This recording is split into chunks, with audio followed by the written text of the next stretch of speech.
Modi's visit to SCO Summit in Tianjin and the biggest takeaways that has emerged.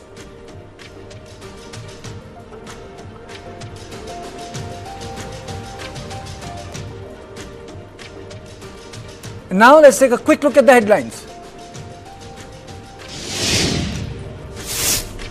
More than 800 dead and over 2,700 injured as powerful 6 magnitude earthquake hits eastern Afghanistan.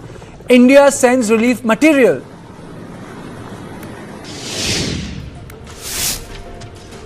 Supreme Court refuses to extend SIR timeline. Bihar Legal Services deploys volunteers to assist voters and parties.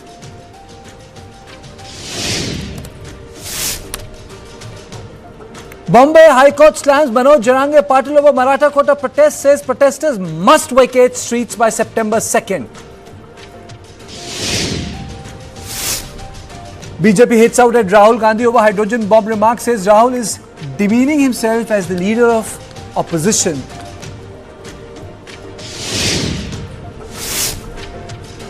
BJP State President B.Y. Vijendra visits temple as party launches Dharamasthala Chalo rally.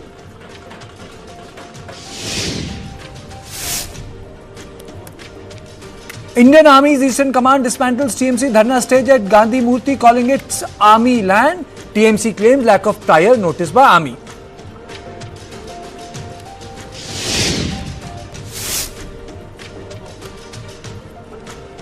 West Bengal Urdu Academy postpones literary festival after Islamist groups oppose inviting poet Javed Akhtar.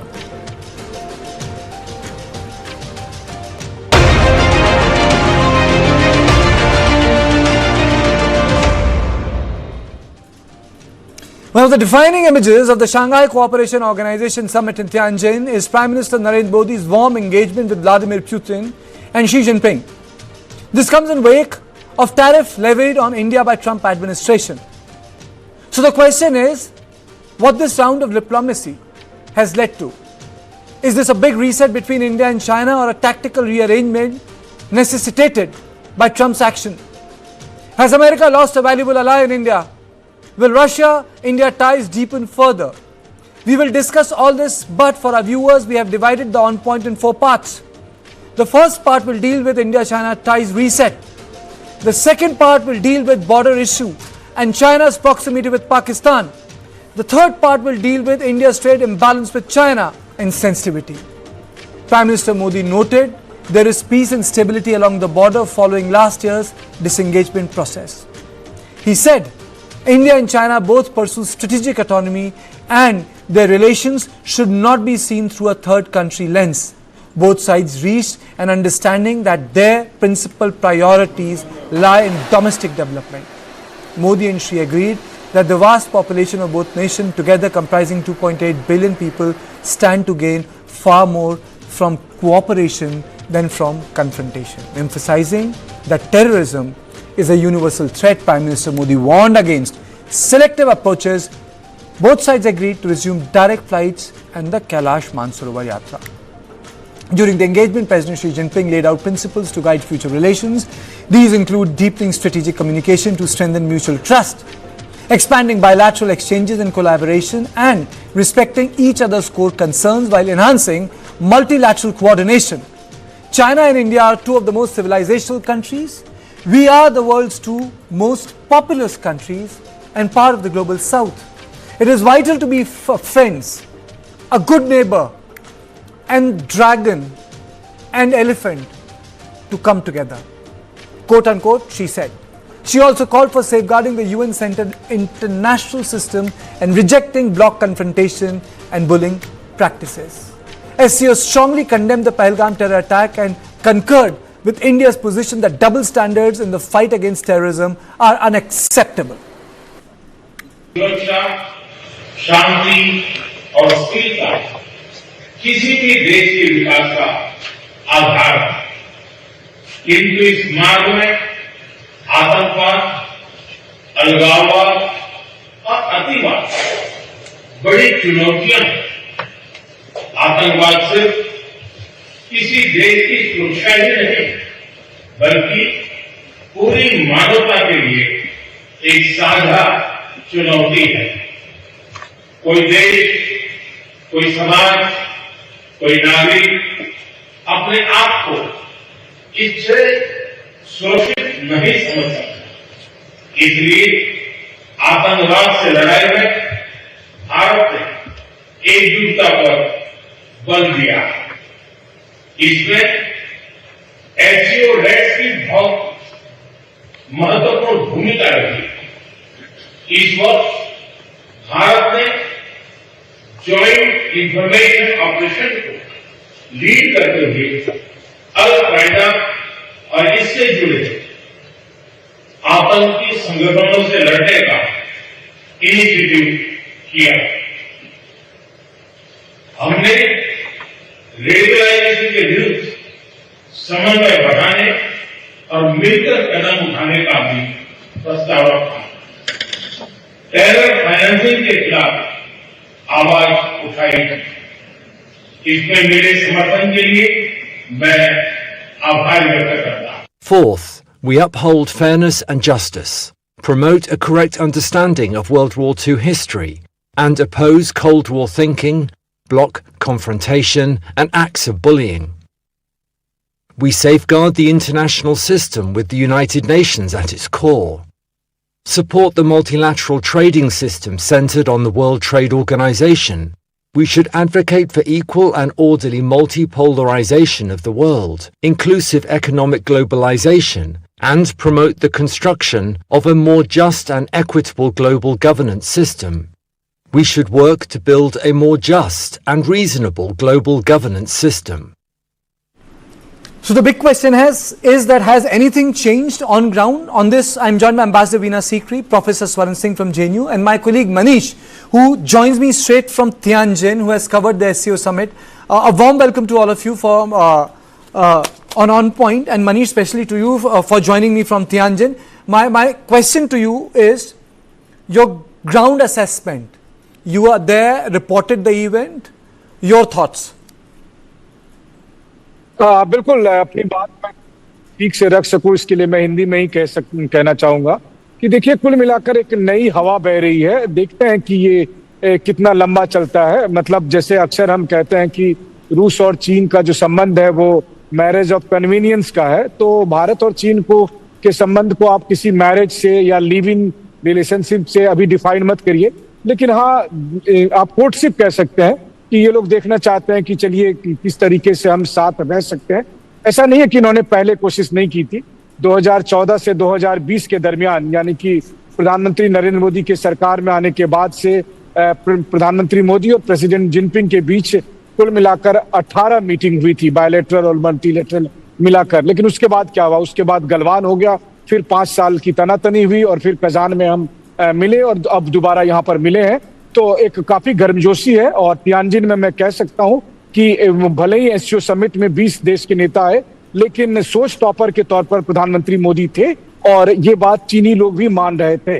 अभी देखिए इस बीच में काफी कुछ बदला है, वो केवल भारत और चीन के संदर्भ में नहीं बल्कि पूरी दुनिया के हालात बदले हैं। रूस और यूक्रेन के बाद स्थिति बदली है। अब रूस भी चीन को लगातार दबाव दे रहा है कि आप भारत के साथ अच्छे संबंध बनाएं, क्योंकि ये बहुत जरूरी है। और यही चीज आपको आज दिखा भी जब एससीओ समिट के दरमियान प्रेसिडेंट पुतिन, प्रेसिडेंट जिनपिंग और प्रधानमंत्री मोदी जिस तरीके से अनयूजुअली बात करते थे, अमूमन ऐसे दिखता नहीं है, तो तीनों के बीच के जो रिश्ते थे जानबूझकर इसका एक मैसेज अमेरिका को देने की कोशिश हो। तो कहने का मतलब ये है कि भारत और चीन दोनों बड़े मुल्क हैं, लेकिन इसके बावजूद भी दुनिया बड़ी है, भारत और चीन से बड़ी है और भारत और चीन दोनों ये बात समझ रहे हैं। और इसलिए एक बड़े पर्सपेक्टिव में, एक बड़े प्लेटफॉर्म को देखते हुए भारत और चीन ने साथ आने के लिए सोचा और जिसका परिणाम है कि तियानजिन में इस बार बहुत कुछ नया देखने को मिला और हो सकता है कि आने वाले समय में ये इतिहास के लिए एक मील का पत्थर साबित हो। ठीक है मनीष, आप मेरे साथ बने रहिए। Let me straight away go to ambassador Veena Sikri. Madam, your opening thoughts and does this mean that in a way we have expressed our displeasure with the Trump administration? If you decode the photo optics, the way Putin waited for the Prime Minister for 10 minutes, then they traveled all the way to the venue, which is 45 minutes, and then the bilateral took place, another 45 minutes, and the way even Xi Jinping reciprocated. I'm not saying that the entire ground situation changes, but the photo optics definitely was strong, ma'am.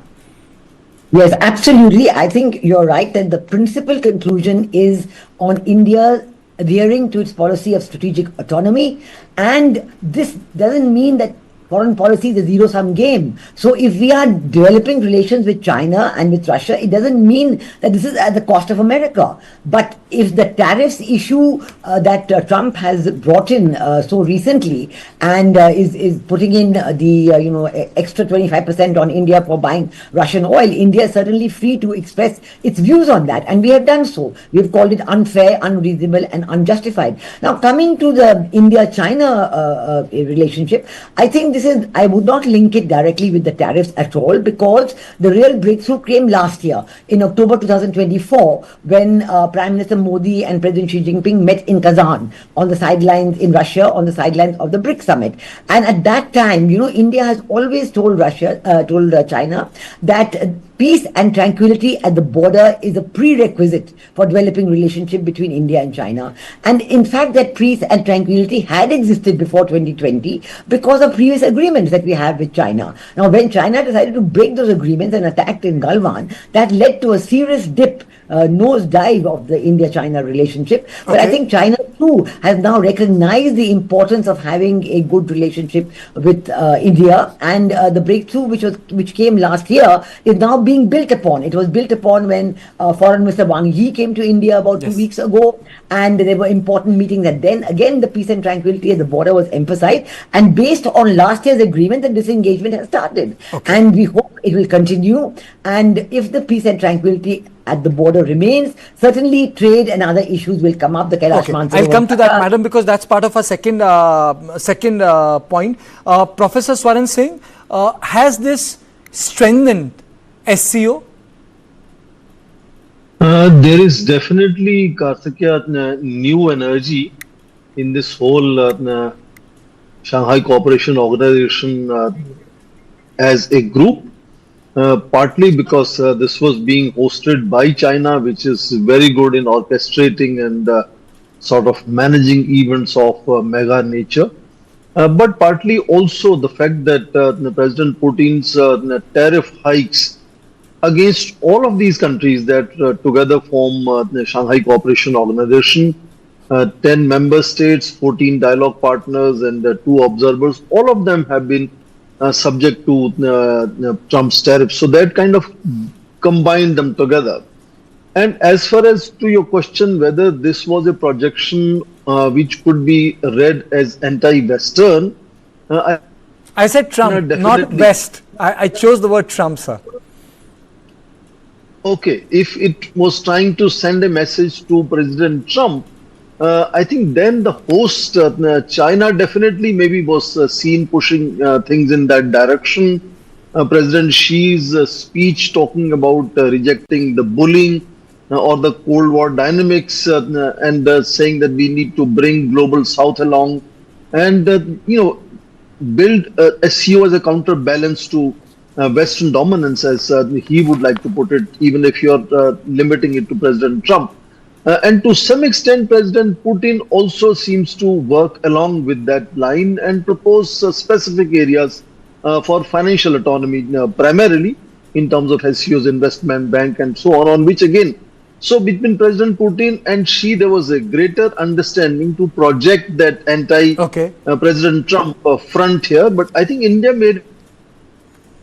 doesn't want to be seen riding that bandwagon, and prefacing Prime Minister's visit to Tianjin, 2-day visit to Tianjin with 3 levels of meetings, 2-day visit to Japan before that, which is exclusive bilateral visit, was a message that India still wants to spread its wings wider and have as many options as possible. And therefore, balancing act, I think, was very clearly visible. But the kind of laughter, bonhomie, embarrassing each other, etc., did send a signal of India inching closer to China and Russia.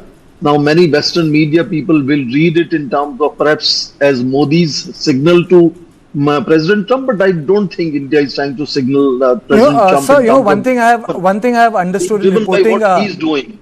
one thing I have understood and learned reporting the politics, in international politics, is that the word chemistry is not to be used, because that's an overrated word when it comes to chemistry, because ultimately the interest matters. And let me take you through a tweet which Trump has just made, and it is very important. It has come right now. What few people understand is that we do very little business with India, but they do tremendous amount of business with us. In other words, they sell us massive amounts of goods. They're biggest client, but we sell them very little. Until now, a totally one-sided relationship. It has been for many decades. The reason is that India has charged us until now such high tariffs, the most of any country, that our businesses are unable to sell into India. It has been totally one-sided disaster. Also, India buys most of its oil and military products from Russia, very little from US. They have now offered to cut their tariff to nothing, but it's just getting late. They should have done so years ago. Just some simple facts for people to ponder! Exclamation. So this is the latest from Donald Trump. Let me go to the second part, which is the border issue in China's proximity with Pak, because that is one issue which remains unresolved. So it's not everything is rosy when it comes to our relationship with China. A big roadblock to rebuilding trust with China is its close proximity with Islamabad and backing of Pak-based terror.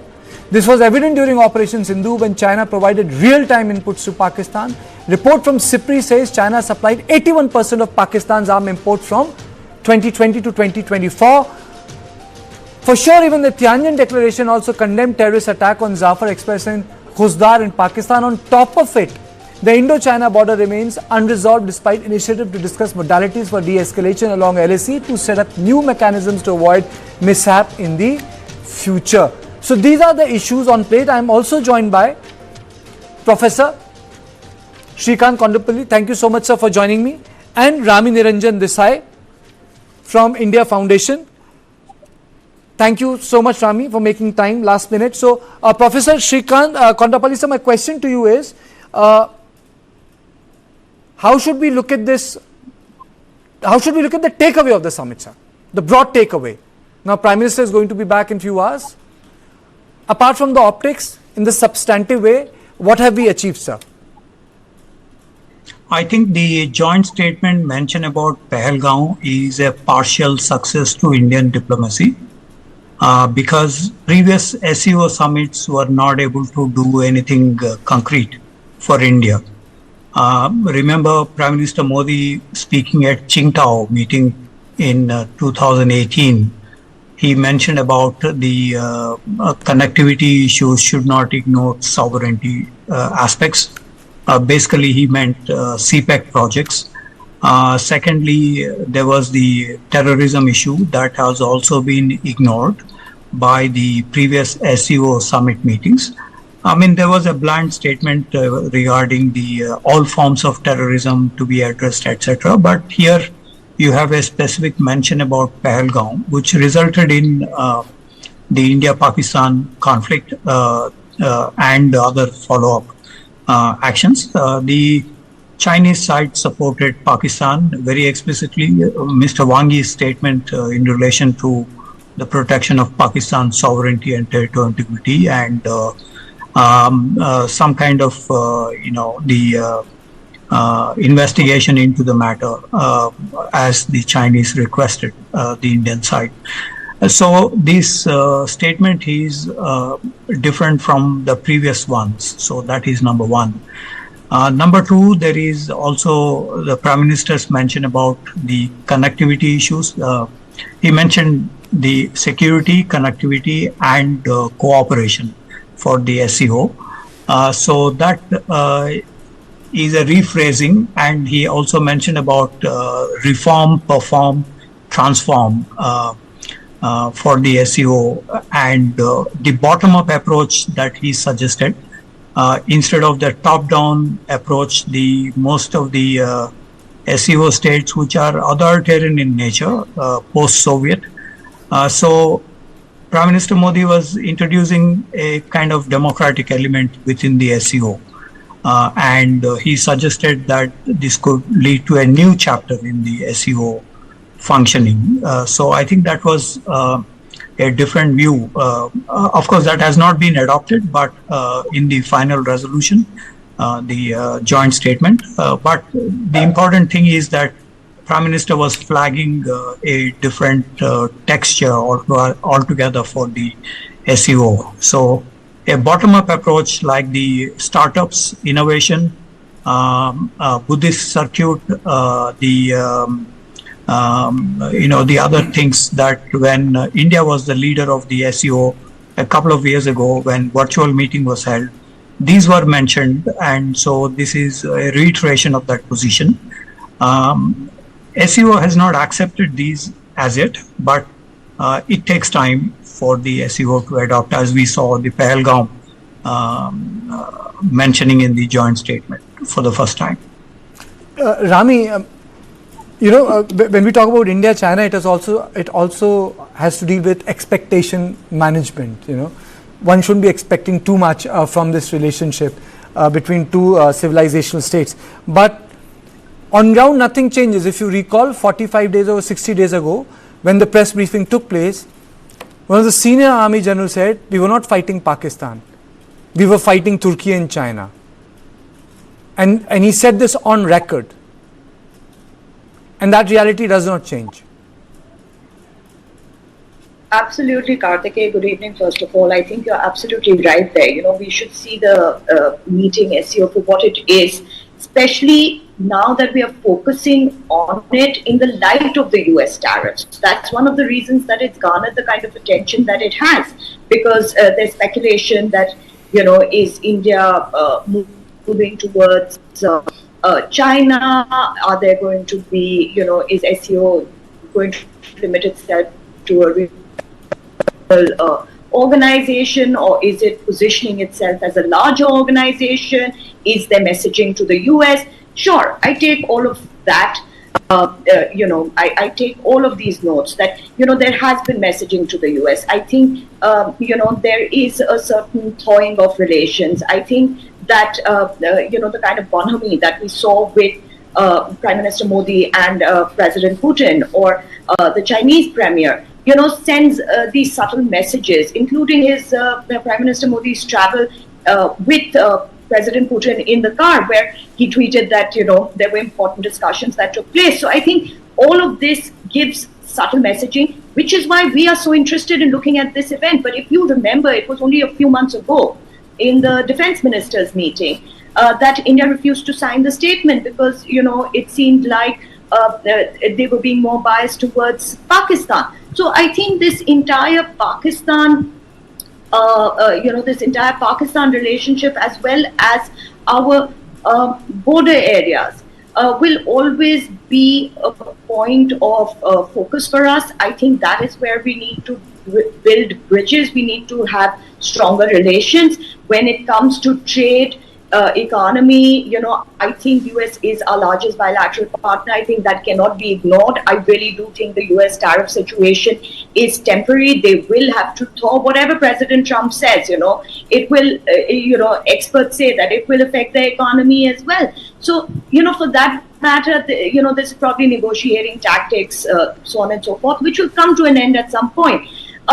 Sure, India can open markets in the areas which have been tariffed, like, let's say, marine products or agricultural products with China and other countries. But beyond that, I think we shouldn't read too much into it. I think it is a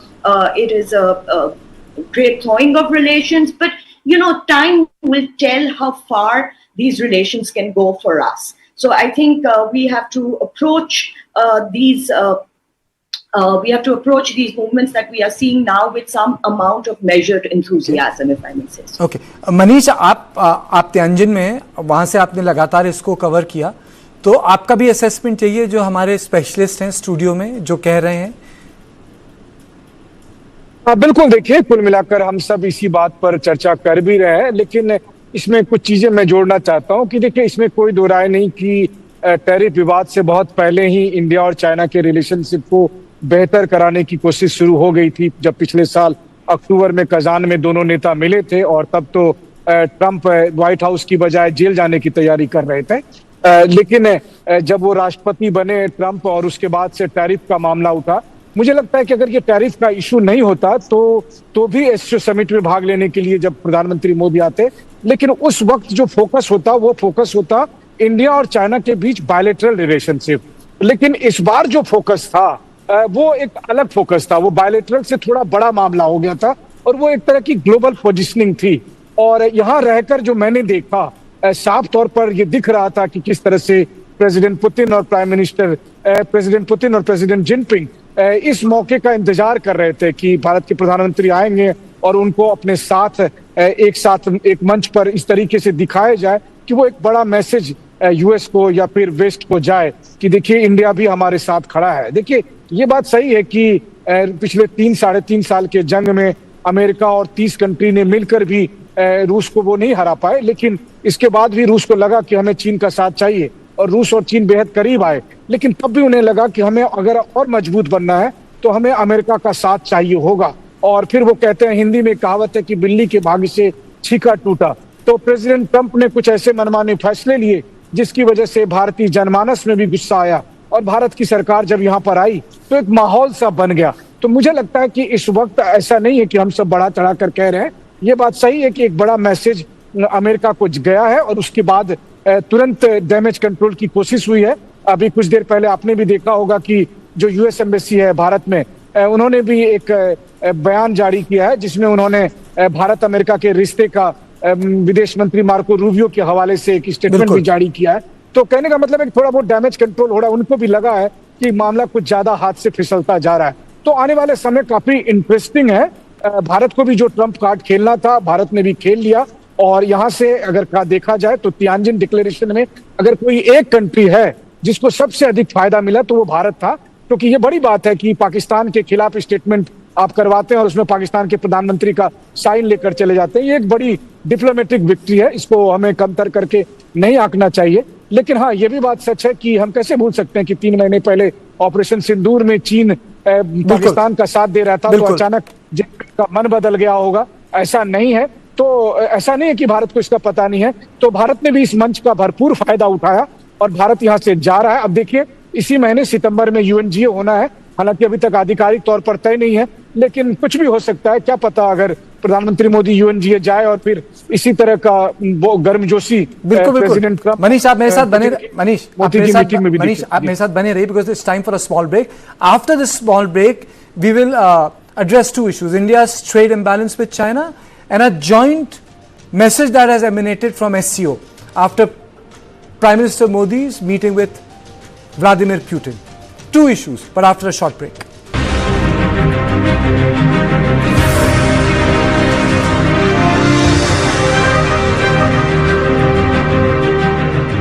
तो अपने सोने को काम पे लगाइए, आज ही call कीजिए 1-800-313-1212 पर। ये बेस्ट है मैम। अजय भाई, this ones for you. Birla opus assurance देने के लिए। ऐसा क्या है इसमें? Advance quality. 1 साल में पेंट को कुछ भी हुआ तो पेंटिंग वापस करके वो भी फ्री। क्वालिटी पे इतना कॉन्फिडेंस, इसलिए बिरला ओपस एश्योरेंस। रजिस्टर करो birlaopus.com पर। तुझको जो मैं हो जाऊं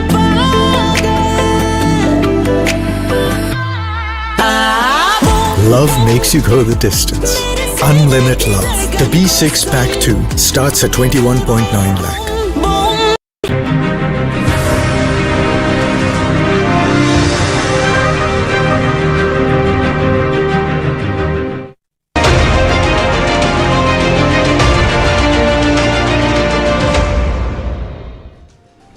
Welcome back.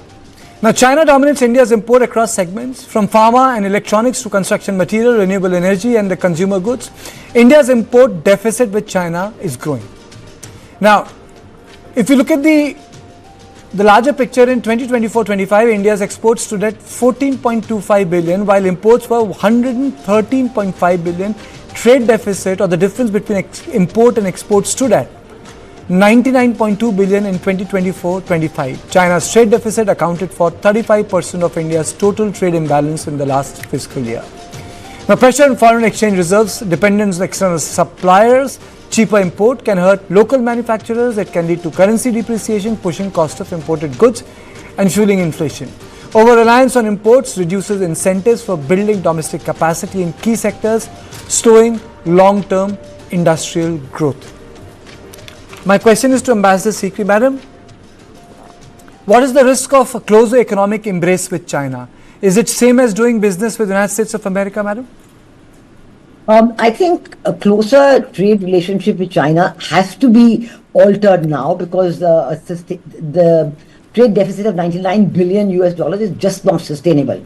I think that's important, and it's an important point of discussion for us with China and for working within India itself. We have to increase manufacturing in certain sectors, maybe active pharmaceutical ingredients, because we were making them earlier, then China took away that manufacturing after our 91 reforms, and now we should get it back. So that's one point. But I think there's another point from which we have to look at this aspect of trade, which is that China and USA are also negotiating a trade deal. And actually, in my view, President Trump is attaching the highest importance to his negotiations with China, and he's given a 90-day pass to China for holding all the tariffs in abeyance, and now a second 90-day pass. Now, in this time, we see that China and USA, they are actually pushing each other in different ways. China has this long relationship with Pakistan, but USA is also showing that they have a big relationship with Pakistan. They're showing purposely, publicly, their pressure on Pakistan and their close relationship with Asim Munir. Similarly with Bangladesh. So I think in all of this, China finds a great advantage in doing these trade talks with India, looking at reducing the trade deficit, and also at looking at accessing the Indian market. So I think this is a very important point for India, that we be very careful in ensuring that we are bringing down the trade deficit and in taking action within India. But we have to also keep in mind, China's own interest in showing to America that, look, we have India in our corner, and they are with us. It's a balancing act, but it's very important for India to take it on board at this point, because otherwise it's unsustainable, this trade deficit, and we have to do something to get it out of the way. Professor Srikanth, I have two questions for you, sir. The first question is, do you think that India requires more China-centric study centers, to have a longer, deeper grasp over what's happening in China, modern China today? And I want your response on a New York Times headlines. It says, India was the economic alternative to China. Trump ended that. Sir, your comments. First, yes, I agree that we should have more China specialists in India. For 1.4 billion people, looking at the other 1.4 billion, we have just about 100 people in India and less than 100 in China. Yes. When the Galwan incident happened, a lot of China scholars shifted their focus from South Asia, India, to that of US, Australia, Japan, or other greener pastures. But in the case of India, of course, we have these 100-odd specialists only focused on China. So there is a need for expanding this. We need to improve the Indian sinology and Chinese Indology. And we need to expand this the government is not doing really much in this regard. When Sushma Swaraj was there, she introduced the internships in the Ministry of External Affairs. Many of our students joined, and it is quite rewarding for them because they are now into the policy making and studying those aspects. Yes. But this is very minor because just about 15 or 20 of them have been trained in the MEA. But even in other sectors, there is very less. After Galwan, we used to have 32 scholarships. All these scholarships have been shut down due to the COVID and other reasons. So we have not had any Indian students going to China for the past several years. And the universities, of course, like JNU, DU, Shantiniketan, etc. It's a 5-year program and it is quite structured, but we see that after 1 or 2 years, most of them go away for tourism sector rather than on the scholarship related aspects. So we have a lot of casualty in regard to the China related program. That's number one. The second is in terms of I forgot the question. My question was, NYT has said, yes, India was the economic alternative to China. Trump ended that. That's the headline they have put out. No, I don't think that is correct assessment, because India has fundamentals that are quite strong. While the manufacturing sector is very low at around 18-19% of the GDP, India has a very good service sector, which is about 56-57%. And also the other sectors which are doing very well. Fundamentals actually are very good for India. So we have 400 million middle class, which consumes a lot of stuff, which is useful for sustainable development in India in terms of the GDP. Very few economies have this kind of good position. Look at China. China has about previously 56% of its GDP in the manufacturing, now reduced to 40%. They wanted to have domestic consumption, which is part of the 14th five-year plan, but they are really struggling to have the domestic consumption, which is just about 40%, 36 to 40% domestic consumption, which means that basically they are not able to sustain their economic growth rate. And 10% to an estimated 5.5% growth rate decline in China. That created a lot of havoc in terms of unemployment. India doesn't have that kind of a problem. Okay, now let me move to the fourth part, which is the most important part considering what happened today. At the 25th SCO Summit, the camaraderie between PM Modi, Jinping and Putin was evident. Beijing successfully positioned SCO as a platform where senior leaders from various parts of the countries were there and demonstrated the solidarity of Global South. Now, Prime Minister Modi's car ride with Vladimir Putin for bilateral talks is also making headlines. The bonhomie between the two leaders was on full display when they spent 45 minutes together on the way to the bilateral talks. The two leaders rode together in Putin's limousine to their bilateral meeting. Putin reportedly waited for 10 minutes for Prime Minister Modi to join him. We value the efforts and propositions to solve the Ukrainian crisis of China, India and other strategic partners of ours.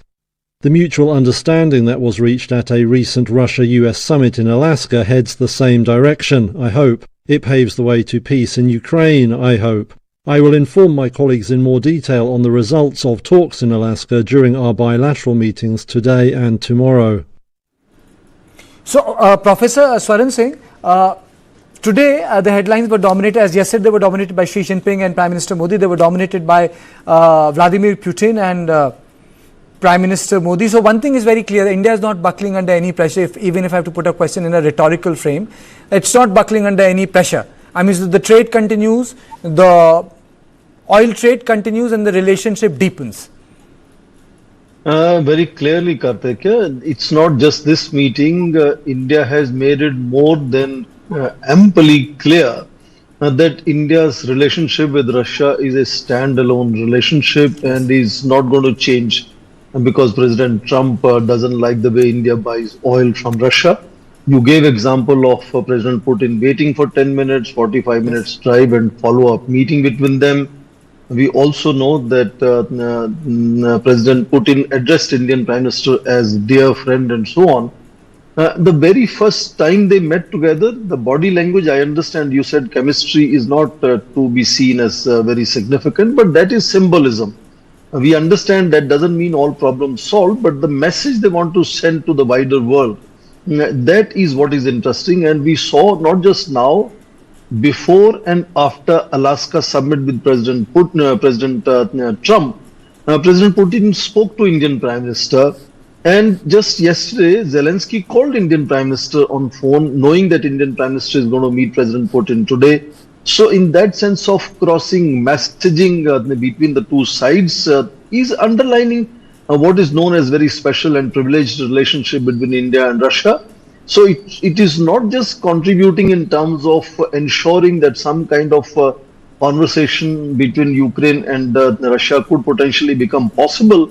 But much of the world today clearly knows that in case some kind of ceasefire or peace begins to move forward, the only country whose responsibility will be then to ensure some kind of a peacekeeping force in that theater of eastern Ukraine will be only Indian peacekeeping forces in that sense. So both during the peace process and particularly there is a consensus after the peace process begins.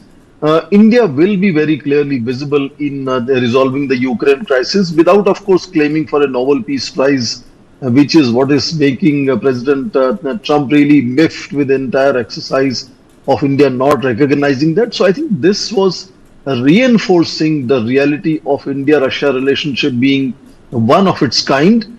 And in that sense, let me also add, India has also been conscious of the fact that if India doesn't stand with President Putin, and that will make him much more vulnerable to, going under the influence of President Xi Jinping, which is counterproductive for India in that sense. And likewise, President Putin also fully understands that for his global standing, to keep India and China next to him and see them, in close relationship is what ensures his global standing also. So both Russia and India see that very important, that both sides will continuously not just stay closely connected and do business together, but also showcase that the bonhomie that the two leaders have.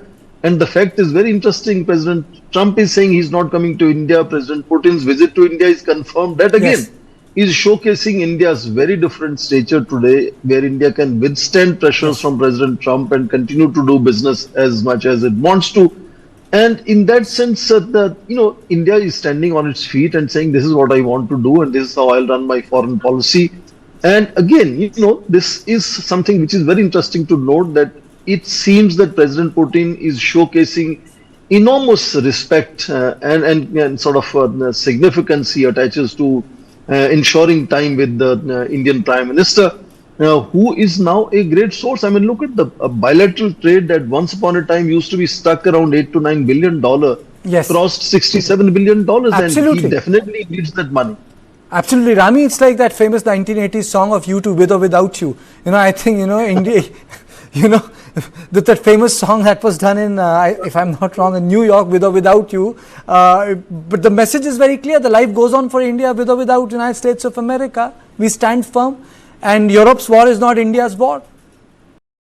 Absolutely. I don't think anybody's war is India's war. Like, it was very aptly put by a foreign minister that, you can't expect your mess to be ours, but, things that, impact us should not be of concern to you. So I think that is well understood by the world today. It's hard for them to digest. But again, I reiterate, Karthikeya, I think the way the world is moving now, and earlier as wisely pointed out by Ambassador Sikri, that US is also doing what it wants to do, whether it is with Pakistan, whether it's pausing the tariffs with China. China is doing exactly what it wants to do, thawing its relations with us, or keeping its old historically strong relations with Pakistan alive, irrespective. They refuse to even name Pakistan as a hub of terrorism. So I think these are difficult waters to navigate. And if we look at what the Chinese premier has said today in his statement, wherein he's focused on multilateralism, he's focused on people-to-people connect, all of these things point out towards a positive future, as long as these actions are taken in real time without our sovereign interests being put at stake. The Chinese premier also mentioned the importance of sovereignty, and I think if the importance of sovereignty stands strong for all these other countries, it also stands strong for India. So I think that's what people need to appreciate. But again, like I said earlier on, in time, and that's how politics works, and that's how trade wars work. They don't last forever. In time, I think even the US-India trade war will thaw. We have not put any reciprocal tariffs. We have not been aggressive. And, I think that will hold us in. We've been a very mature foreign policy. We've, expounded to the world that we can refrain from the kind of aggression that is shown to us. So I think that will bear us benefit in the long run, Karthikeya. Absolutely. Ambassador Sikri, if you look at the coverage which Prime Minister Modi received in China, I may use the word, it was indulgent in a way. It was very warmly received. Very rarely you find most of the newspapers in general talking in great glow about the Prime Minister. Should we read much into it, madam?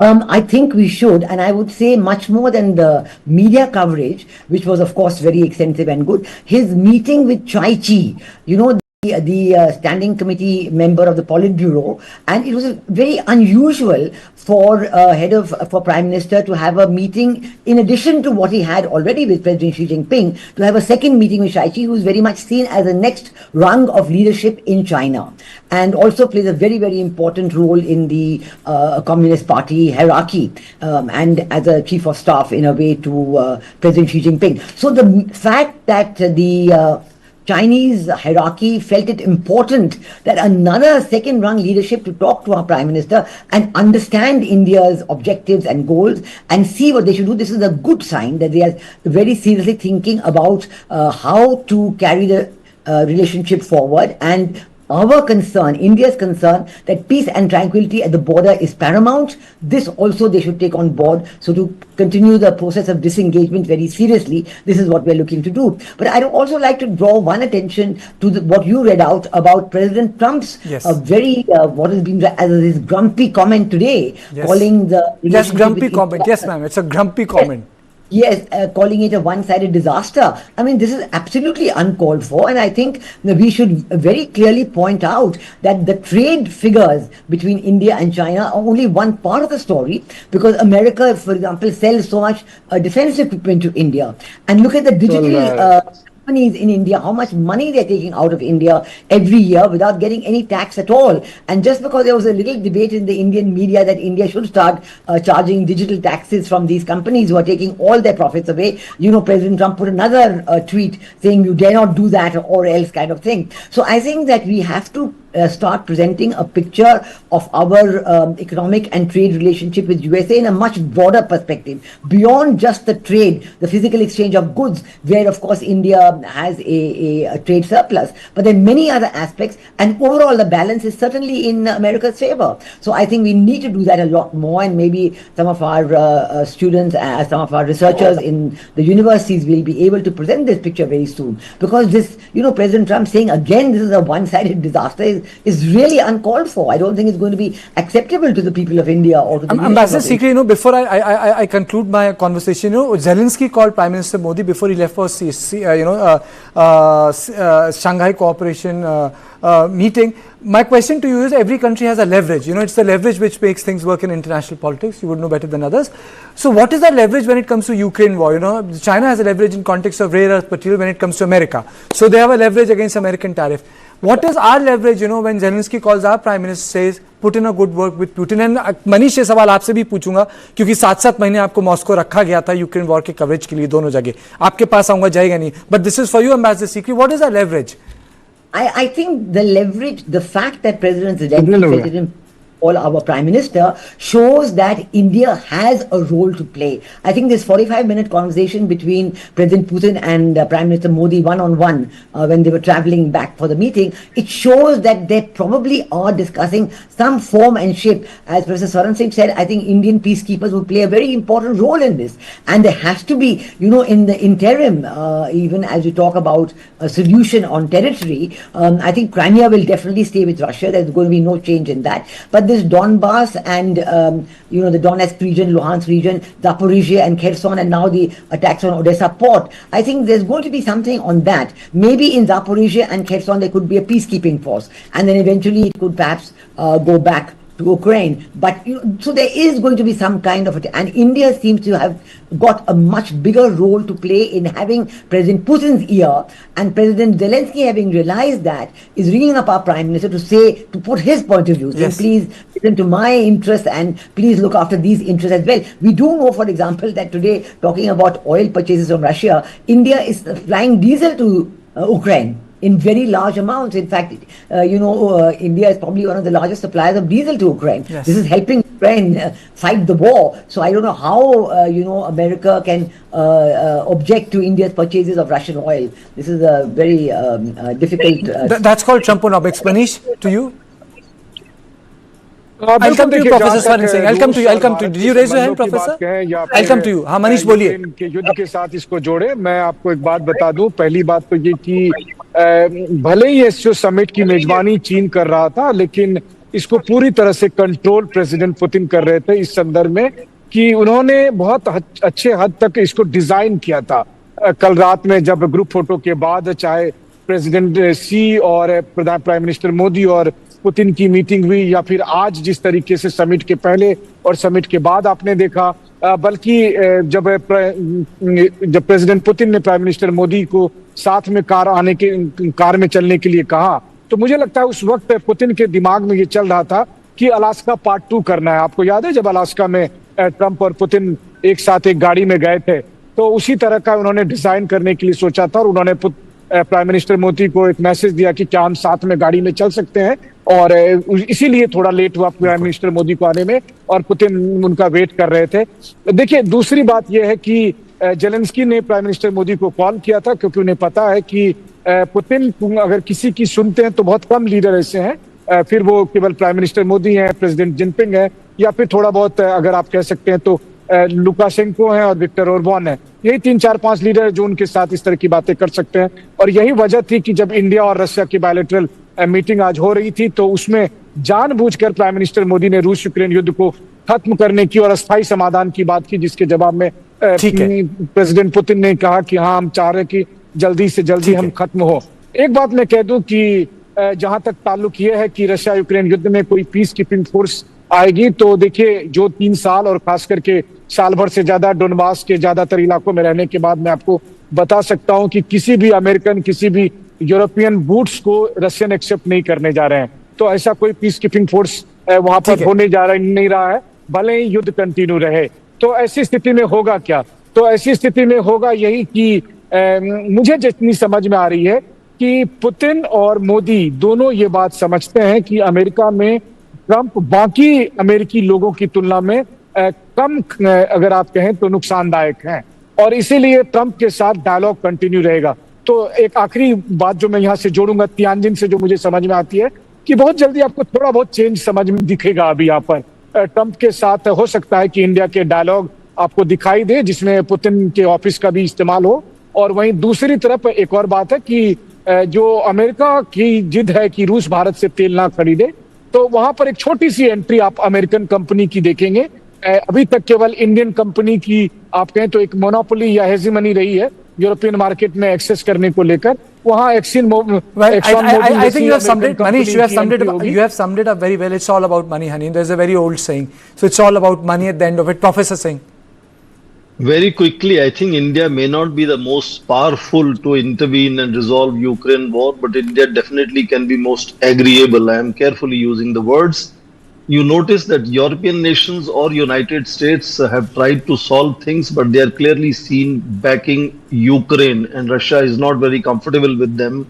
China's Wang Yi made a 14-point proposal last year, which was demolished by Western countries. Turkey is another good actor, but it's a NATO member.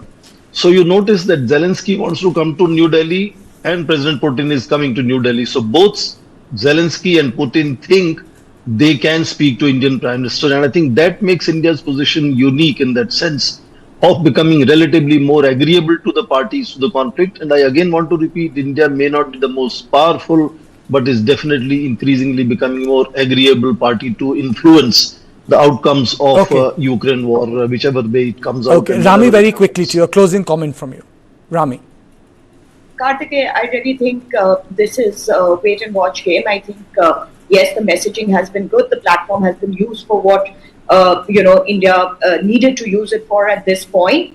But as for future relations with China and, to see how we can have some sort of trade relations with them with all our difficult defense and security initiatives, I think that is a wait and watch game. But whether it's messaging to the US, whether it's relationship building with Russia and even Myanmar, because a statement has been passed on that, I think we've used it as we should. Well, that's a story for another day, since you spent 30 days in Myanmar and survived the earthquake also, but that's for another day. Thank you all of you. Thank you all of you for joining me on this conversation. And that is all I had on Point today. I'll see you tomorrow at the same time. Good night.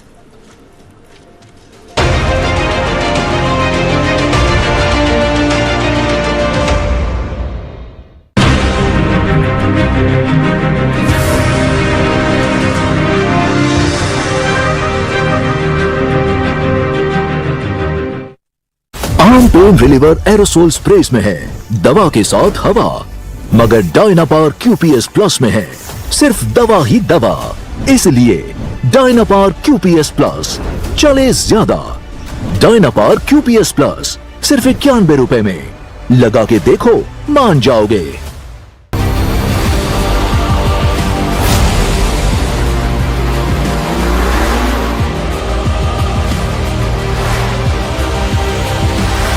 The power of Digi-Alkaline from Nippo Thor. Papa, let's go to the happy birthday, Doda!